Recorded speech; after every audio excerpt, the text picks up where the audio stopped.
In a Far Country, a short story by Jack London. When a man journeys into a far country, he must be prepared to forget many of the things he has learned and to acquire such customs as are inherent with existence in the new land.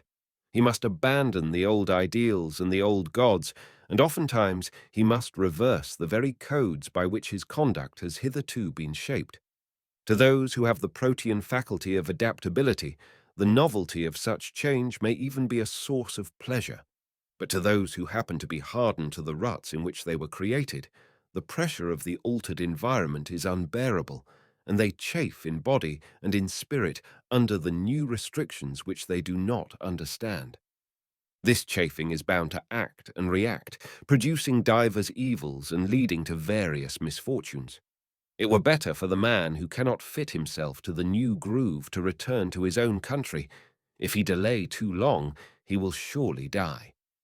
The man who turns his back upon the comforts of an elder civilization to face the savage youth, the primordial simplicity of the North, may estimate success at an inverse ratio to the quantity and quality of his hopelessly fixed habits.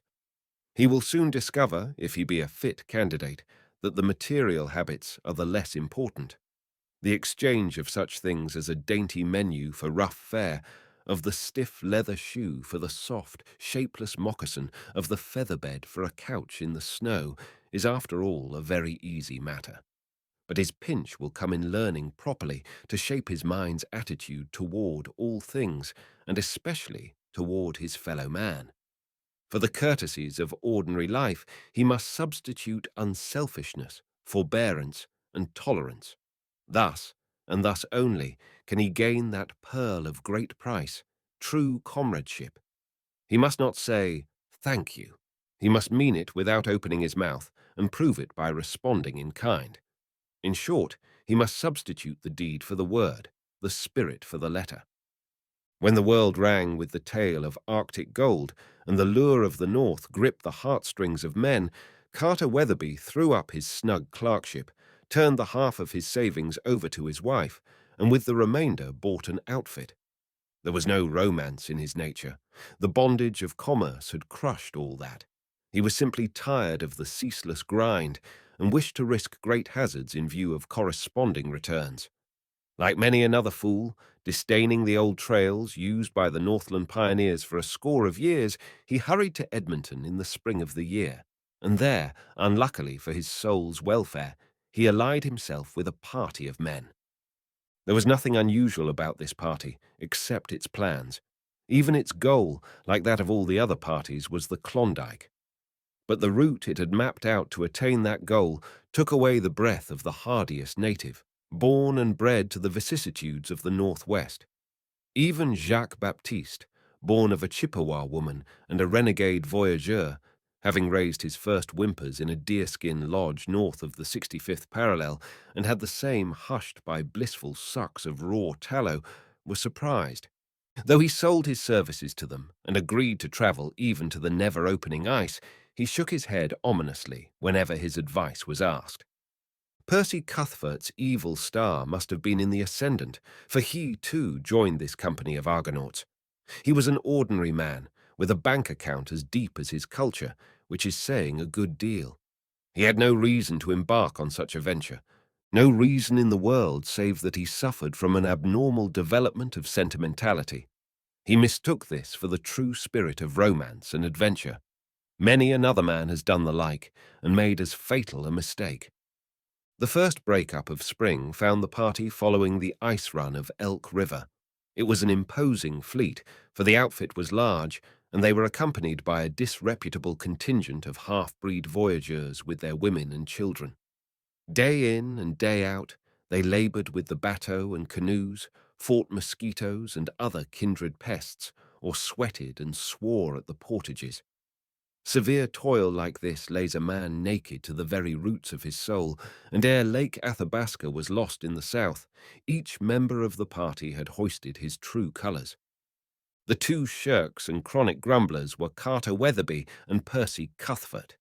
The whole party complained less of its aches and pains than did either of them. Not once did they volunteer for the 1,001 petty duties of the camp. a bucket of water to be brought, an extra armful of wood to be chopped, the dishes to be washed and wiped, a search to be made through the outfit for some suddenly indispensable article. And these two effete scions of civilization discovered sprains or blisters requiring instant attention. They were the first to turn in at night with score of tasks yet undone, the last to turn out in the morning when the start should be in readiness before the breakfast was begun. They were the first to fall to at mealtime, the last to have a hand in the cooking, the first to dive for a slim delicacy, the last to discover they had added to their own another man's share. If they toiled at the oars, they slyly cut the water at each stroke and allowed the boat's momentum to float up the blade. They thought nobody noticed, but their comrades swore under their breaths and grew to hate them, while Jacques Baptiste sneered openly and damned them from morning till night. But Jacques Baptiste was no gentleman. At the Great Slave, Hudson Bay dogs were purchased, and the fleet sank to the guards with its added burden of dried fish and pemmican. Then canoe and bateau answered to the swift current of the Mackenzie, and they plunged into the great barren ground. Every likely-looking feeder was prospected, but the elusive pay dirt danced ever to the north. At the Great Bear, overcome by the common dread of the unknown lands, their voyageurs began to desert, and Fort of Good Hope saw the last and bravest bending to the tow lines as they bucked the current down which they had so treacherously glided. Jacques Baptiste alone remained. Had he not sworn to travel even to the never-opening ice? The lying charts, compiled in Maine from hearsay, were now constantly consulted, and they felt the need of hurry, for the sun had already passed its northern solstice and was leading the winter south again. Skirting the shores of the bay, where the Mackenzie disembogues into the Arctic Ocean, they entered the mouth of the Little Peel River. Then began the arduous upstream toil, and the two incapables fared worse than ever. Towline and pole, paddle and tumpline, rapids and portages, such tortures served to give the one a deep disgust for great hazards, and printed for the other a fiery text on the true romance of adventure. One day they waxed mutinous, and being vilely cursed by Jacques Baptiste, turned, as worms sometimes will. But the half-breed thrashed the twain and sent them, bruised and bleeding, about their work. It was the first time either had been manhandled. Abandoning their rivercraft at the headwaters of the Little Peel, they consumed the rest of the summer in the great portage over the Mackenzie watershed to the West Rat. This little stream fed the Porcupine, which in turn joined the Yukon, where that mighty highway of the north countermarches on the Arctic Circle. But they had lost in the race with winter, and one day they tied their rafts to the thick eddy ice and hurried their goods ashore.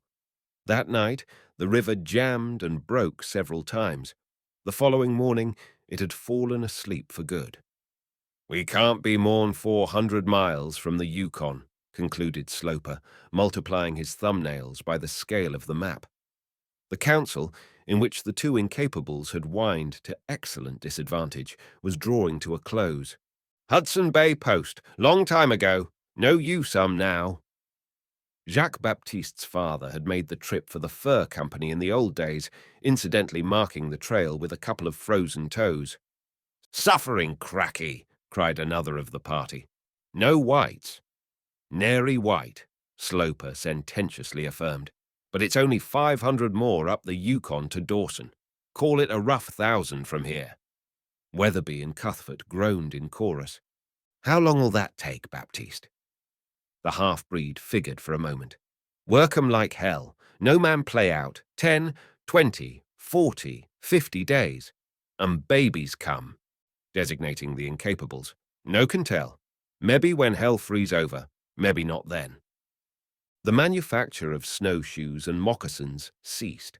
Somebody called the name of an absent member who came out of an ancient cabin at the edge of the campfire and joined them. The cabin was one of the many mysteries which lurk in the vast recesses of the north. Built when and by whom, no man could tell. Two graves in the open, piled high with stones, perhaps contained the secret of those early wanderers. but whose hand had piled the stones. The moment had come. Jacques-Baptiste paused in the fitting of a harness and pinned the struggling dog in the snow. The cook made mute protest for delay, threw a handful of bacon into a noisy pot of beans, then came to attention. Sloper rose to his feet. His body was a ludicrous contrast to the healthy physiques of the incapables. Yellow and weak, fleeing from a South American fever hole, he had not broken his flight across the zones and was still able to toil with men. His weight was probably 90 pounds, with the heavy hunting knife thrown in, and his grizzled hair told of a prime which had ceased to be. The fresh young muscles of either Weatherbee or Cuthfert were equal to 10 times the endeavour of his, yet he could walk them into the earth in a day's journey. And all this day he had whipped his stronger comrades into venturing 1,000 miles of the stiffest hardship man can conceive. He was the incarnation of the unrest of his race, and the old Teutonic stubbornness, dashed with the quick grasp and action of the Yankee, held the flesh in the bondage of the spirit. All those in favour of going on with the dogs as soon as the ice sets, say aye. Aye! Rang out 8 voices, voices destined to string a trail of oaths along many 100 miles of pain. Contrary-minded? No. For the first time, the incapables were united without some compromise of personal interests. And what are you going to do about it? Weatherbee added belligerently. Majority rule, clamoured the rest of the party. I know the expedition is liable to fall through if you don't come, Sloper replied sweetly. But I guess if we try real hard, we can manage to do without you. What do you say, boys? The sentiment was cheered to the echo. But I say, you know, Cuthfert ventured apprehensively, what's a chap like me to do? Ain't you coming with us? No. Oh. Then do as you damn well please. We won't have nothing to say. Kinda calculate you might settle it with that canoodling partner of yourn, suggested a heavy-going Westerner from the Dakotas, at the same time pointing out Weatherbee. He'll be sure to ask you what you're going to do when it comes to cooking and gathering the wood. Then we'll consider it all arranged, concluded Sloper. We'll pull out tomorrow if we camp within 5 miles, just to get everything in running order and remember if we've forgotten anything. The sleds groaned by on their steel-shod runners, and the dogs strained low in the harnesses in which they were born to die. Jacques-Baptiste paused by the side of Sloper to get a last glimpse of the cabin. The smoke curled up pathetically from the Yukon stovepipe. The 2 incapables were watching them from the doorway. Sloper laid his hand on the other's shoulder. Jacques-Baptiste, did you ever hear of the Kilkenny cats? The half-breed shook his head. Well, my friend and good comrade, the Kilkenny cats fought till neither hide, nor hair, nor yowl was left. You understand? Till nothing was left. Very good. Now these 2 men don't like work. They'll be all alone in that cabin all winter. A mighty, long, dark winter. Kilkenny cats. Well? The Frenchman in Baptiste shrugged his shoulders, but the Indian in him was silent. Nevertheless, it was an eloquent shrug, pregnant with prophecy. Things prospered in the little cabin at first. The rough badinage of their comrades had made Weatherbee and Cuthfert conscious of the mutual responsibility which had devolved upon them. Besides, there was not so much work after all for 2 healthy men. And the removal of the cruel whip-hand, or in other words, the bulldozing half-breed, had brought with it a joyous reaction. At first, each strove to outdo the other, and they performed petty tasks with an unction which would have opened the eyes of their comrades who were now wearing out bodies and souls on the long trail. All care was banished. The forest, which shouldered in upon them from 3 sides, was an inexhaustible woodyard. A few yards from their door slept the porcupine, and a hole through its winter robe formed a bubbling spring of water, crystal clear and painfully cold. But they soon grew to find fault with even that. The hole would persist in freezing up, and thus gave them many a miserable hour of ice chopping. The unknown builders of the cabin had extended the side logs so as to support a cache at the rear. In this was stored the bulk of the party's provisions. Food there was, without stint, for 3 times the men who were fated to live upon it. But the most of it was the kind which built up brawn and sinew, but did not tickle the palate. True, there was sugar in plenty for 2 ordinary men, but these 2 were little else than children. They early discovered the virtues of hot water judiciously saturated with sugar, and they prodigally swam their flapjacks and soaked their crusts in the rich white syrup. Then coffee and tea, and especially the dried fruits, made disastrous inroads upon it. The first words they had were over the sugar question, and it is a really serious thing when 2 men, wholly dependent upon each other for company, begin to quarrel. Weatherby loved to discourse blatantly on politics, while Cuthfert, who had been prone to clip his coupons and let the Commonwealth jog on as best it might, either ignored the subject or delivered himself of startling epigrams. But the clerk was too obtuse to appreciate the clever shaping of thought, and this waste of ammunition irritated Cuthfert. He had been used to blinding people by his brilliancy, and it worked him quite a hardship, this loss of an audience. He felt personally aggrieved and unconsciously held his mutton-head companion responsible for it. Save existence, they had nothing in common, came in touch on no single point. Weatherby was a clerk who had known naught but clerking all his life. Cuthfert was a master of arts, a dabbler in oils, and had written not a little. The one was a lower-class man who considered himself a gentleman, and the other was a gentleman who knew himself to be such. From this, it may be remarked that a man can be a gentleman without possessing the first instinct of true comradeship. The clerk was as sensuous as the other was aesthetic, and his love adventures, told at great length and chiefly coined from his imagination, affected the supersensitive master of arts, in the same way as so many whiffs of sewer gas.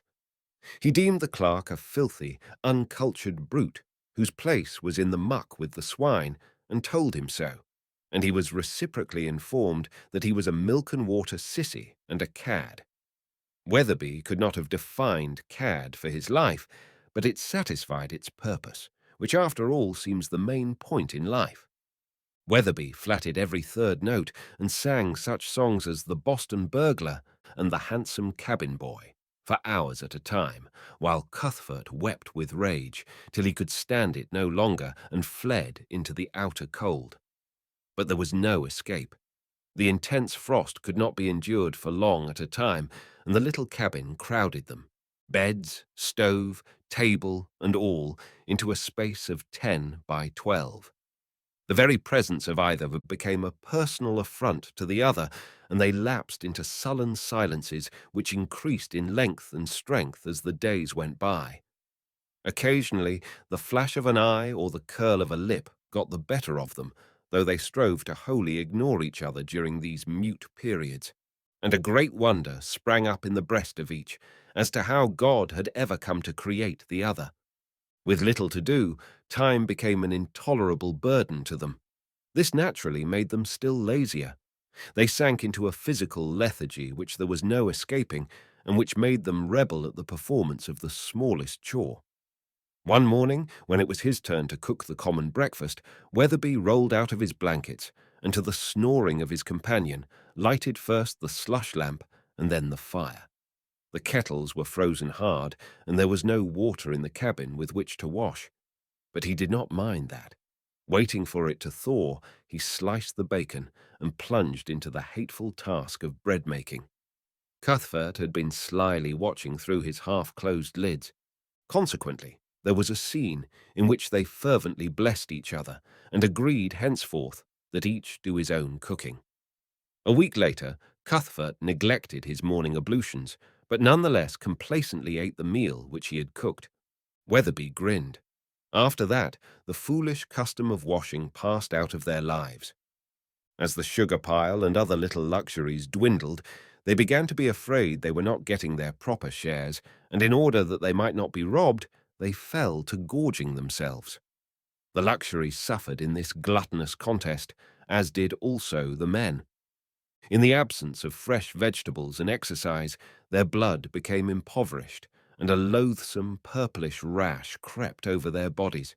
Yet they refused to heed the warning. Next, their muscles and joints began to swell, the flesh turning black, while their mouths, gums, and lips took on the color of rich cream. Instead of being drawn together by their misery, each gloated over the other's symptoms as the scurvy took its course. They lost all regard for personal appearance, and for that matter, common decency.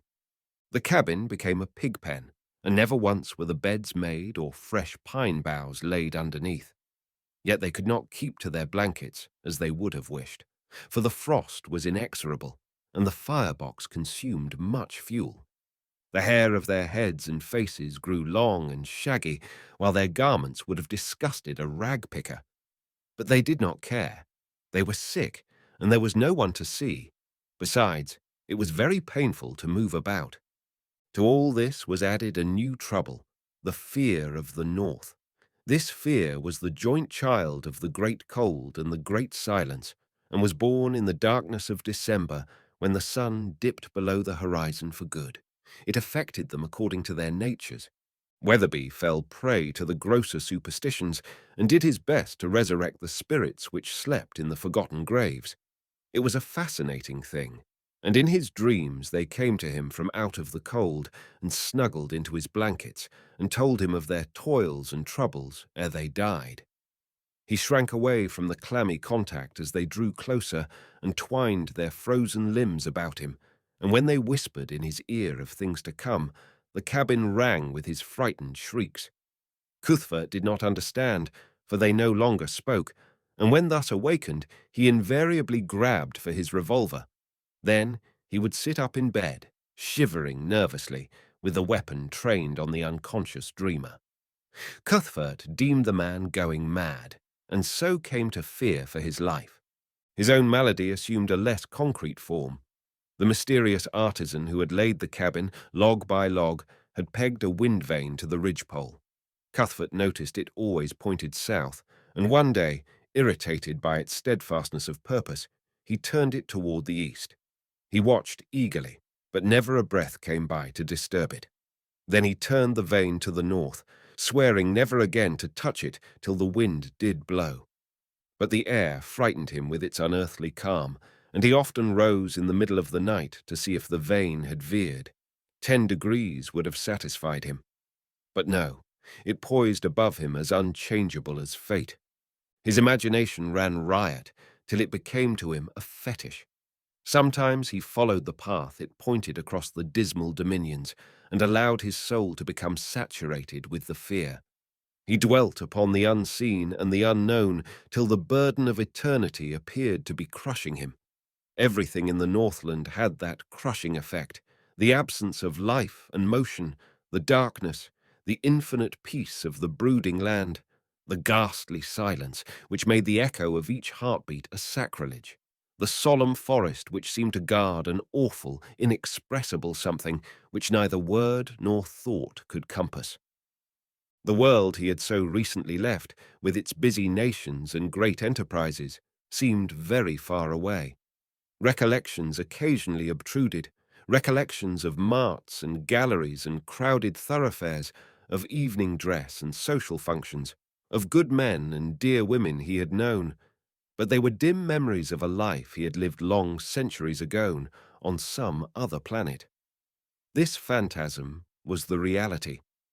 Standing beneath the wind vane, his eyes fixed on the polar skies, he could not bring himself to realize that the Southland really existed, that at that very moment it was aroar with life and action. There was no Southland, no men being born of women, no giving and taking in marriage. Beyond his bleak skyline there stretched vast solitudes, and beyond these still vaster solitudes. There were no lands of sunshine, heavy with the perfume of flowers. Such things were only old dreams of paradise, the sunlands of the west and the spicelands of the east, the smiling Arcadias and blissful islands of the blessed. Ha! Ha! His laughter split the void and shocked him with its unwonted sound. There was no sun. This was the universe, dead and cold and dark, and he its only citizen. Weatherby. At such moments Weatherby did not count. He was a Caliban, a monstrous phantom fettered to him for untold ages, the penalty of some forgotten crime. He lived with death among the dead, emasculated by the sense of his own insignificance, crushed by the passive mastery of the slumbering ages. The magnitude of all things appalled him. Everything partook of the superlative save himself. The perfect cessation of wind and motion, the immensity of the snow-covered wildness, the height of the sky and the depth of the silence.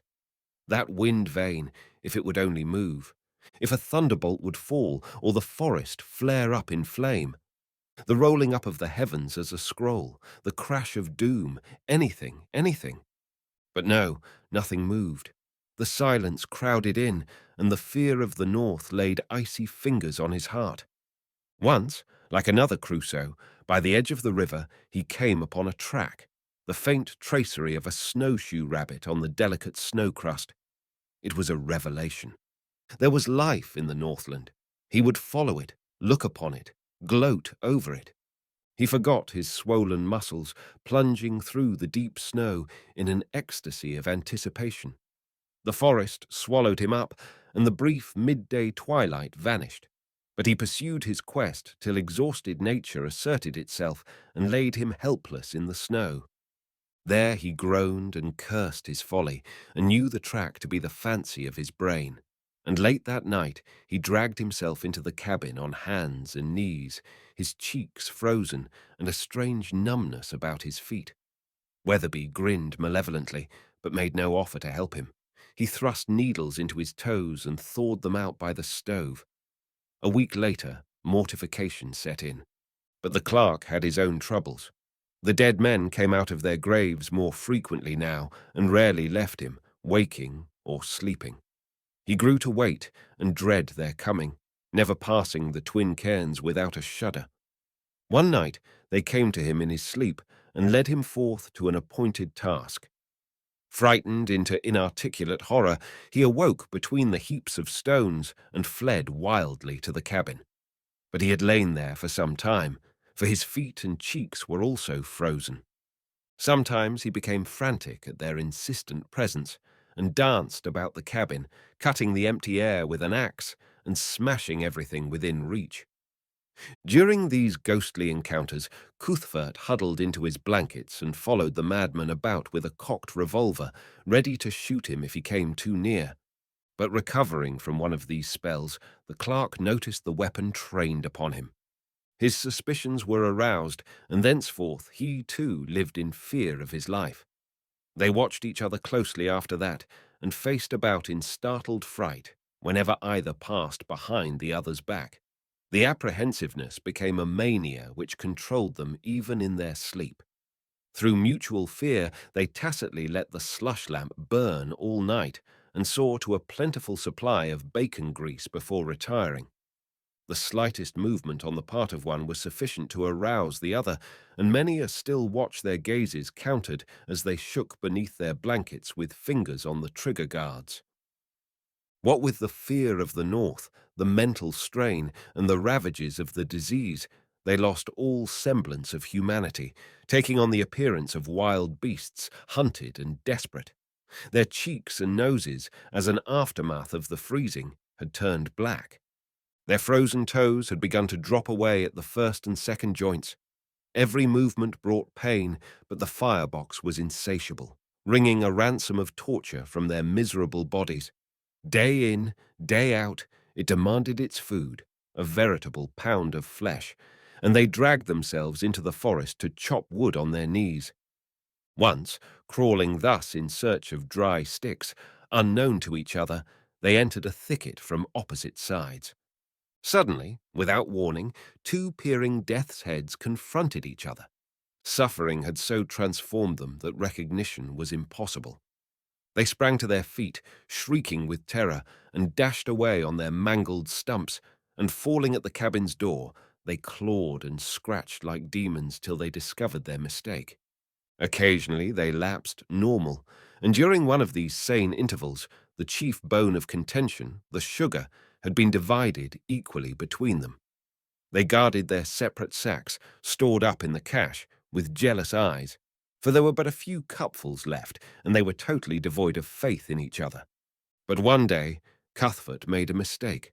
Hardly able to move, sick with pain, with his head swimming and eyes blinded, he crept into the cache, sugar canister in hand, and mistook Weatherbee's sack for his own.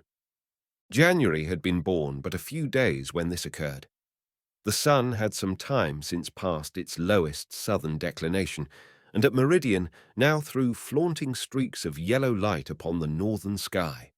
On the day following his mistake with the sugar bag, Cuthfert found himself feeling better, both in body and in spirit. As noontime drew near and the day brightened, he dragged himself outside to feast on the evanescent glow, which was to him an earnest of the sun's future intentions. Weatherbee was also feeling somewhat better and crawled out beside him. They propped themselves in the snow beneath the moveless wind vane and waited. The stillness of death was about them. In other climes, when nature falls into such moods, there is a subdued air of expectancy, awaiting for some small voice to take up the broken strain. Not so in the north. The two men had lived seeming eons in this ghostly peace. They could remember no song of the past. They could conjure no song of the future. This unearthly calm had always been the tranquil silence of eternity. Their eyes were fixed upon the north. Unseen, behind their backs, behind the towering mountains to the south, the sun swept toward the zenith of another sky than theirs. Sole spectators of the mighty canvas, they watched the false dawn slowly grow. A faint flame began to glow and smoulder. It deepened in intensity, ringing the changes of reddish-yellow, purple, and saffron. So bright did it become that Cuthfert thought the sun must surely be behind it, a miracle, the sun rising in the north. Suddenly, without warning and without fading, the canvas was swept clean. There was no colour in the sky. The light had gone out of the day. They caught their breaths in half-sobs. But lo! The air was aglint with particles of scintillating frost, and there, to the north, the wind vane lay in vague outline of the snow. A shadow, a shadow. It was exactly midday. They jerked their heads hurriedly to the south. A golden rim peeped over the mountain's snowy shoulder, smiled upon them an instant, then dipped from sight again. There were tears in their eyes as they sought each other. A strange softening came over them. They felt irresistibly drawn toward each other. The sun was coming back again. It would be with them tomorrow, and the next day, and the next. And it would stay longer every visit, and a time would come when it would ride their heaven day and night, never once dropping below the skyline. There would be no night. The ice-locked winter would be broken, the winds would blow, and the forests answer. The land would bathe in the blessed sunshine, and life renew. Hand in hand, they would quit this horrid dream and journey back to the Southland. They lurched blindly forward, and their hands met, their poor, maimed hands, swollen and distorted beneath their mittens. But the promise was destined to remain unfulfilled. The Northland is the Northland, and men work out their souls by strange rules which other men, who have not journeyed into far countries, cannot come to understand. An hour later, Cuthfert put a pan of bread into the oven and fell to speculating on what the surgeons could do with his feet when he got back. Home did not seem so very far away now. Weatherbee was rummaging in the cache. Of a sudden, he raised a whirlwind of blasphemy, which in turn ceased with startling abruptness. The other man had robbed his sugar sack.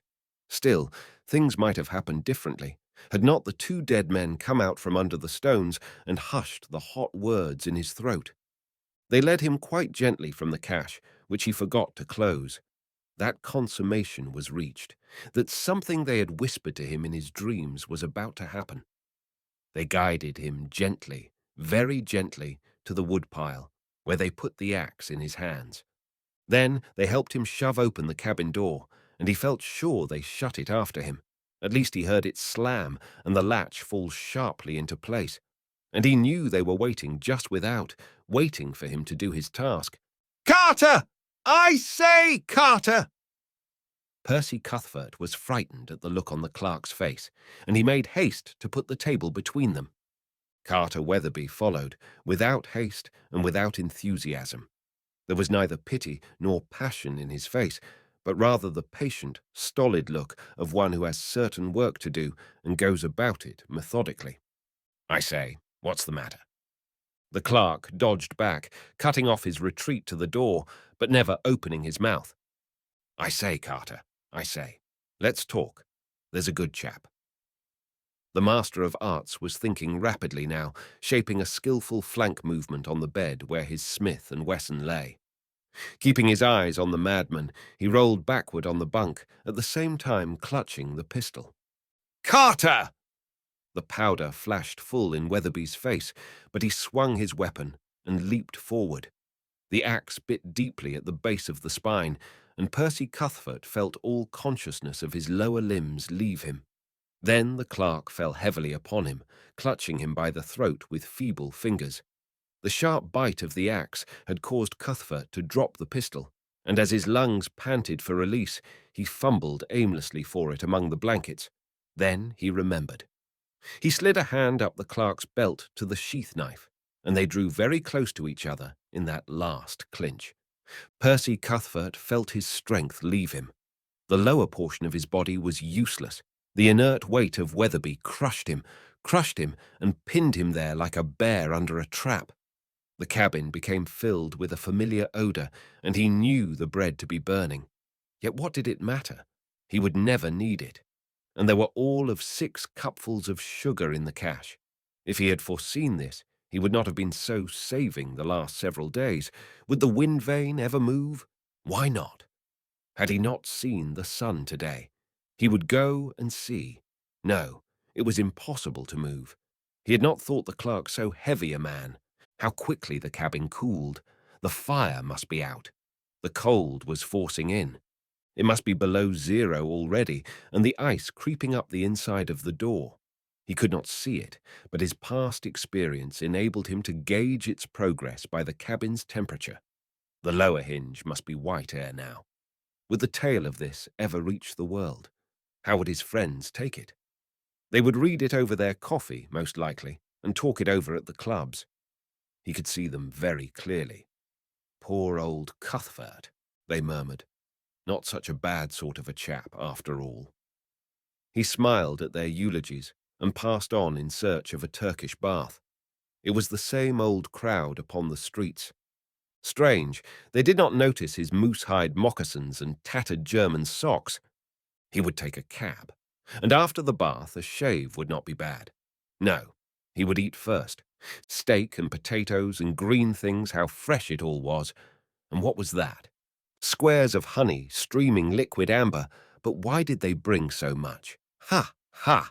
He could never eat it all. Shine! Why, certainly. He put his foot on the box.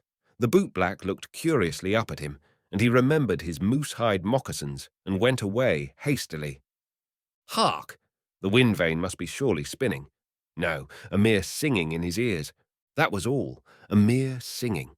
The ice must have passed the latch by now. More likely the upper hinge was covered.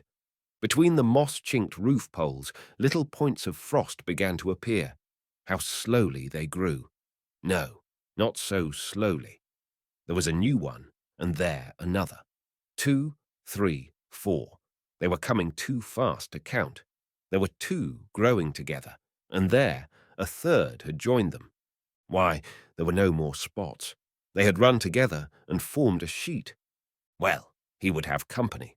If Gabriel ever broke the silence of the north, they would stand together, hand in hand, before the great white throne. And God would judge them. God would judge them. Then Percy Cuthfert closed his eyes and dropped off to sleep.